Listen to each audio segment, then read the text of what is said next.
Hello बच्चों, कैसे हैं आप? उम्मीद करती हूँ आप बढ़िया और एकदम मज़े में होंगे। तो चलिए नए पाठ की शुरुआत करते हैं और इस पाठ का नाम है कर्तव्य परायणता।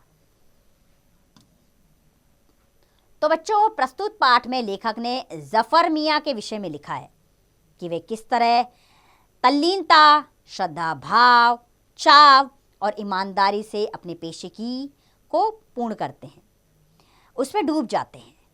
लेखक इसमें भी किसी राष्ट्र के जीवन की शक्ति की सर्वोत्तम कसौटी के दर्शन करता है। तो चलिए अपने अध्याय को शुरू करते हैं। तो जफर मियाँ एक दिलचस्प आदमी है। मेरा लिहाज करते हैं, लिहाज यानी कि मेरा सम्मान करते हैं। जब मैं उनके सैलून में पहुंचा, वे एक आदमी की हजामत बना रहे थे, अर्थात उनकी दाढ़ी बना रहे थे, और आरा चलाने वाले 2 मजदूर इंतजार में बाहर बैठे थे। मेरी दुकान में पहुंचते ही जफर मियाँ ने उस्तरा रख दिया। उस्तरा जिससे हजामत यानी कि दाढ़ी बनाई जाती है, वो एक तरह का औजार होता है। मेरे लिए कुर्सी बिछाई और बाहर की दुकान से चाय का एक प्याला लाकर मुझे दिया। मैं चाय पीने लगा और जफर मियाँ फिर हजामत बनाने लग गए। हजामत निपटी तो मुझे लगा कि मेरा नंबर है, पर जफर मियाँ ने उन मजदूरों में से एक को बुला लिया और वह उनके बाल काटने लगे। तभी आ गया उनका असिस्टेंट यानी कि जो उनके काम किया करता था, उसको असिस्टेंट कहते हैं, और वह दूसरे मजदूर की हजामत बनाने लग गया। अब मैं बैठा हूँ कुर्सी पर और देख रहा हूँ कि मियाँ जफर उस मजदूर के बाल काट रहे हैं। मैं मजदूर को देखता हूँ और सोचता हूँ यह शायद 5-7 दिन से नहीं नहाया। बालों में उसके रेत भरा है और बुरादा भी। उसकी गर्दन काली चीटक हो गई है और तो और मुंह पर भी धूल है। पर जफर साहब बड़ी लगन से उसके बाल काट रहे हैं, जैसे यह मजदूर नूरजागा भाई हो। कभी कंधे से नापते हैं, कभी कैंची से, और फिर फुरक फुरक 2-4 कैंची चलाते हैं। मैं देख रहा हूँ जफर मियाँ बाल काटने में इतने लीन हैं कि उन्हें याद नहीं कि मैं भी यहाँ बैठा हूँ और उन्हें मेरे भी बाल काटने हैं। वह बालों की कटाई को अपने ज्ञान और कला की चरम सीमा तक पहुँचाना चाहते हैं। उनका ध्यान इस पर नहीं है कि यह मजदूर इस कारीगरी को नहीं समझ सकता। वह भी यह भी नहीं सोचते कि इस मजदूर की स्थिति ऐसी नहीं है कि वह इन बालों को ठीक रख सके। मैं सोच रहा हूँ संभवतः यह मजदूर हजामत के बाद आज नहाएगा और बालों में तेल डालकर कंघा करेगा, पर कल इनमें फिर वही धूल और बुरादा हो जाएंगे और ऐसे ही उलझ जाएंगे जैसे आज उलझे हुए हैं। मैं ये सोच रहा हूँ, पर जफर मियाँ इनमें से कोई भी बात नहीं सोच रहे हैं। वे अपनी धुन में हैं। वे कंघा चलाते हैं, पर वह नहीं चलता, उलझे बालों में अटक जाता है। जफर मियाँ बाल सुलझाते हैं और कंघा बढ़ाते हैं। कभी वे झुककर बालों का मिलान देखते हैं, कभी उभार कर, कभी इधर और कभी उधर।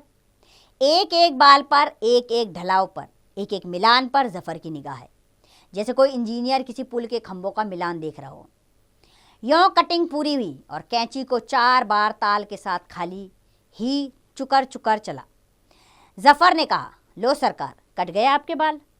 अब उन्होंने उठाया ब्रश और जुटे हजामत पर। हजामत में भी वही तल्लीनता यानी कि बड़े शांत भाव से काम करना। एक हाथ सीधा तो एक उल्टा, और तब तक देखभाल कि कहीं कोई कील तो नहीं रह गई। कील ही नहीं, कलम से लेकर मूंछों की छटाई तक के काम उन्होंने पूर्ण सुंदरता से किए। 20 मिनट से ज़्यादा मैं जफर की इस तल्लीनता को देखता रहा। सच यह है कि जफर उस मजदूर के बालों में लीन थे और मैं जफर में। देखते देखते मैं भावों से भर उठा, यहाँ तक कि हजामत की ऊंची कुर्सी पर आने को जब मैं उठा तो इतना भाव विभोर था कि मैंने जफर को अपने में दबोच लिया। पैसे देकर जब वह मजदूर चला गया तो मैंने कहा, जफर मियाँ, तुम तो उस मजदूर को ऐसे लिपटे जैसे जिले का कलेक्टर ही तुम्हारी दुकान पर आ बैठा हो। जफर ने जो जवाब दिया उससे आगरे का पेठा और दिल्ली का सोहन हलवा दोनों फीके पड़ गए। बोले, बाबूजी, मेरे लिए तो इस कुर्सी पर जो बैठता है वही कलेक्टर है। मैं स्मृतियों की सरिता, स्मृतियों यानी कि यादों की, मैं स्मृतियों की सरिता में तैरने लगा। जफर मियाँ अपना काम पूरा कर चुके। लो सरकार, बन गई हजामत। उन्होंने कहा, तुम्हें चौंक पड़ा, पर यह क्या? मैं इधर उठ रहा हूँ इस कुर्सी से और उधर मेरे सामने उतारी जा रही है जीवन वेद की है ऋचा। हर एक नागरिक मैं अपने काम के लिए यह चाव, श्रम के लिए प्रति ये श्रद्धा और पेशे के प्रति ईमानदारी के इस भाव का जागरण ही राष्ट्र की जीवन शक्ति का सर्वोत्तम मापदंड है। तो बच्चों, कन्हैया लाल मिश्र प्रभाकर द्वारा रचित ये छोटी सी कहानी हमें यह समझाने के लिए पर्याप्त है कि काम छोटा बड़ा कुछ नहीं होता। अगर हर इंसान अपने काम को सूझबूझ, ईमानदारी, शांति के साथ करे तो इस दुनिया में अशांति मुमकिन ही नहीं, क्योंकि हर काम अच्छा है। अगर हर कोई अपना काम छोड़ देगा तो उस काम को कौन करेगा, क्योंकि हमें तो हर काम की ज़रूरत है। तो हर इंसान की मदद और हर इंसान का सम्मान हमारी अहमियत होनी चाहिए। अब इसका अभ्यास कार्य स्वयं कीजिए।